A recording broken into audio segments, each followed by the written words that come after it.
তো সাইয়েদনা সুলাইমান বললেন, আল্লাহ, গোটা বিশ্বের সব প্রাণীকুল, পশুকুল, পক্ষীকুল, জিনকুল সবাইকে আমি একবেলা লাঞ্চ খাওয়াবো, দুপুরের খাবার। আল্লাহ বললেন, নো সুলাইমান, এটা তোমার কাজ না, এটা আমার কাজ, তুমি পারবা না। সাইয়েদনা সুলাইমান বললেন, আমার মনে বড় শখ, আমি যদি একবেলা সবারে মেহমানদারি করাইতে পারতাম, আমার কলিজাটা ঠান্ডা হয়ে যেত। আল্লাহ বললেন, ওকে, ট্রাই করে দেখো পারো কিনা। সাইয়েদনা সুলাইমান আলাইহিস সালামের অনুসারী ছিল জিনেরা। জিনের বাদশারে বলল, জিনের বাদশা, যাও সাগরের পাড়ে 40 কিলোমিটার জায়গার মধ্যে খাবারের আয়োজন করো। জিনের বাদশা বিশাল বিশাল ডেগ পাতিল নিয়ে সমস্ত জিনদেরকে নিয়ে রান্না বান্নার কাজ শুরু করলো। 40 কিলোমিটার ব্যাপী জায়গা নিয়ে খাবার তৈরি করা হচ্ছে। সব যখন রান্না শেষ, চলে এলো সেই মহেন্দ্রক্ষণ। ইন দ্য মিন টাইম সাগরের ভেতর থেকে এক বিশাল আকৃতির তিমি মাছ করে ডেকে বলল, সুলাইমান, খাবার দাও।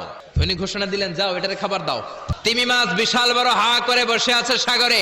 জিনের বাদশা খাবার দিতে লাগলো। 1 কিলোমিটার শেষ, 5 কিলোমিটার শেষ।